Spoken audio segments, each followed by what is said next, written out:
Ya, kembali di Editorial Media Indonesia, Bros. Sebelum kami menerima telepon dari Anda, saya ingin menyapa pengamat politik Karim Suryadi yang sudah bergabung bersama kami melalui sambungan telepon terlebih dahulu. Selamat pagi, Prof. Karim. Apa kabar? Selamat pagi, Mas Wahyu, Mas Gauden. Ya, debat beradab tema Editorial Media Indonesia hari ini. Prof, kira-kira nanti akan beradab tidak nih debat kalau kita mengacu dari kampanye yang sudah berjalan 4 bulan ini?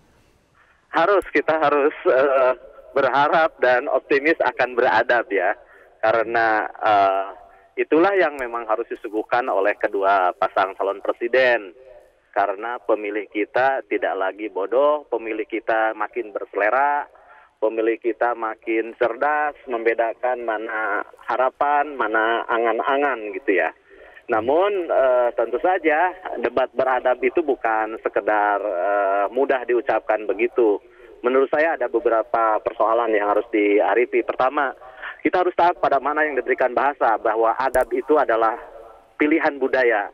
Karena pilihan budaya maka debat itu akan beradab apabila debat berlangsung dalam cara-cara yang bukan hanya membiasakan apa yang biasa terjadi. Jadi kalau selama ini saling hujat, saling serang, memanfaatkan kesalahan, nyinyir terhadap kesalahan, tapi budaya komunikasi kita memberikan panduan bahwa politisi juga manusia dan yang berdebat empat-empatnya juga politisi. Artinya apresiasilah apa yang hal baik dan cukup ingatkan saja, nggak usah dicemooh apa yang kelemahan. Jadi artinya budaya komunikasi memberikan panduan bahwa keharusan mengapresiasi apa yang menjadi kelebihan dan tidak mencemooh apa yang menjadi kekurangan. Itu yang kedua. Yang kedua, debat itu amunisinya hanya fakta ya. Debat itu amunisinya fakta. Karena itu bila fakta itu adalah fact finding, artinya data yang sudah teruji. Dia bukan hanya angka-angka, dia bukan peristiwa, tapi angka peristiwa yang sudah teruji kesahihannya. Jadi apabila debat itu kehilangan fakta, maka dia seperti perang dengan peluru hampa. Dan kalau ini terjadi bukan beradab gitu, lucu juga tidak gitu ya. Jadi artinya pilihan fakta. Kemudian yang ketiga, kita percaya bahwa pemilu ini punya efikasi, punya kemanjuran untuk mengubah. Karena saya percaya pemilu adalah terapi politik. Untuk menjadi terapi politik maka tawarkanlah sesuatu yang bisa memperbaiki. Dalam bentuk apa? Sekurang-kurangnya dalam bentuk jalan.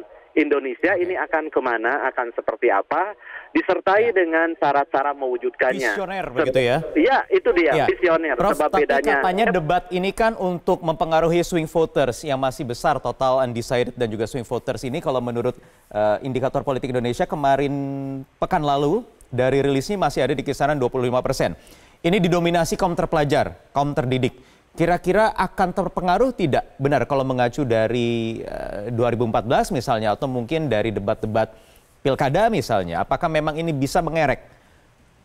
Ya, sebenarnya kan swing voter itu mereka yang tidak tergolong pemilih ideologis, yang apapun akan ikut menurut komandannya, tidak juga tergolong pemilih yang sedikit lembek, apatis, strong citizen, yang mudah terbawa arus gitu. Jadi swing vote itu mereka yang tidak terlalu ideologis, yang tidak juga strong citizen, tapi mereka cukup memiliki rasionalitas, selektivitas, dan kemandirian yang kuat.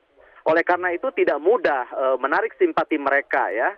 Tidak melulu debat menurut saya, akan bergantung kepada kualitas debat itu sendiri.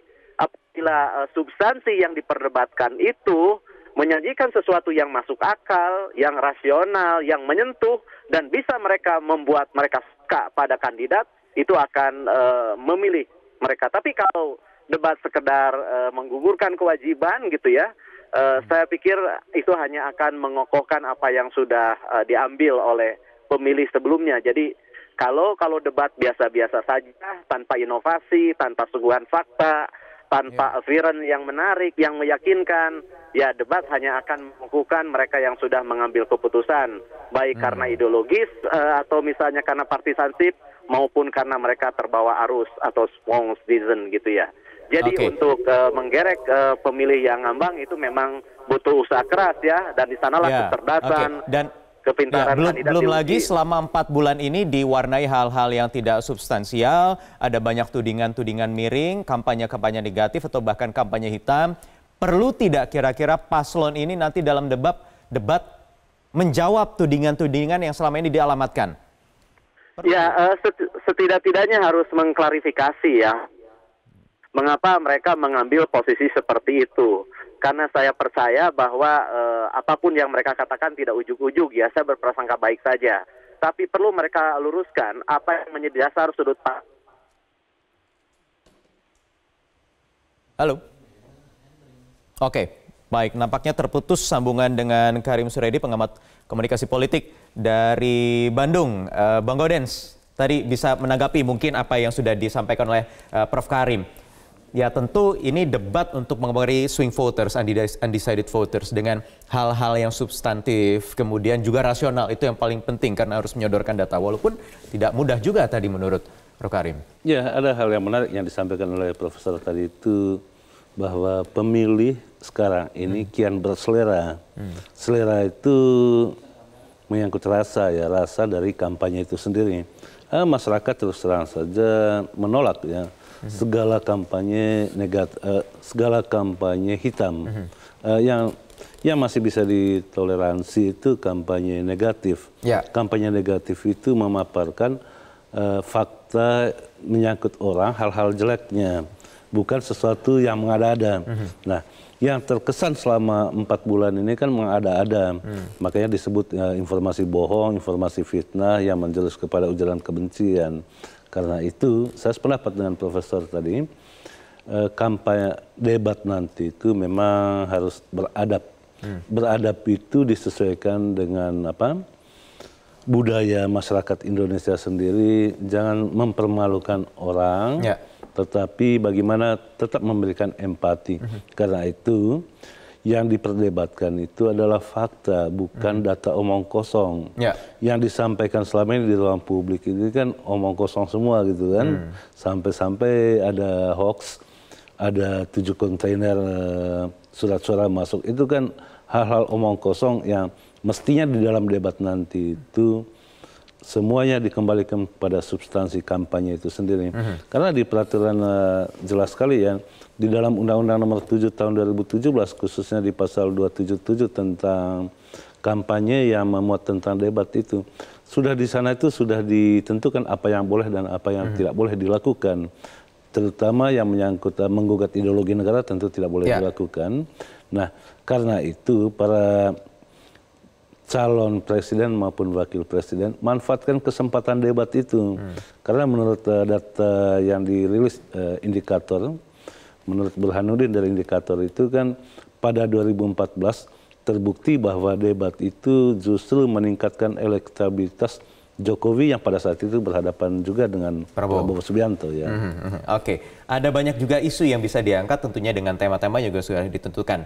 Tetapi tidak tertutup kemungkinan tadi kalau menurut Prof. Karim, paslon ini bisa menjawab berbagai macam tudingan yang selama ini dialamatkan di dalam debat. Perlu diklarifikasi begitu, Bang? Ya mungkin kalau hanya mengklarifikasi isu-isu yang sudah bertebaran itu mungkin waktunya habis ya. Karena itu manfaatkan. Jadi manajemen waktu di dalam debat itu sangat penting. Karena ini kesempatan langka ya. Kesempatan langka yang bisa mempengaruhi pemilih. Walaupun berdasarkan hasil survei itu kan selisih antara paslon nomor 1 dan paslon nomor 2 itu 20%. Ya. 20%, tapi masih ada mereka yang belum menentukan pilihan itu 25%. Nah, debat itu diharapkan bisa meraih suara dari 25%. 25% itulah yang menentukan siapa yang memenangi pilpres nanti. Jadi tidak perlu mengambil hati publik yang selama ini sudah senang begitu ya, termakan dengan isu-isu miring, isu-isu negatif yang selama ini mewarnai kampanye begitu ya? Ya, selama ini kan yang bergerak di ruang publik itu adalah pendukung yang disebut loyalis ya, jadi pemilih loyal yang mau dipengaruhi seperti apapun pokoknya gitu kan. Nah, untuk debat itu tidak lagi berbicara pokoknya. Karena apa? Karena swing voters tadi seperti yang dikatakan di editorial itu mereka yang berpendidikan. Salah satu yang sangat dibutuhkan bagi mereka yang berpendidikan itu di dalam debat itu harus menyentuh sisi rasionalitasnya. Sisi rasionalitas itu hanya bisa disentuh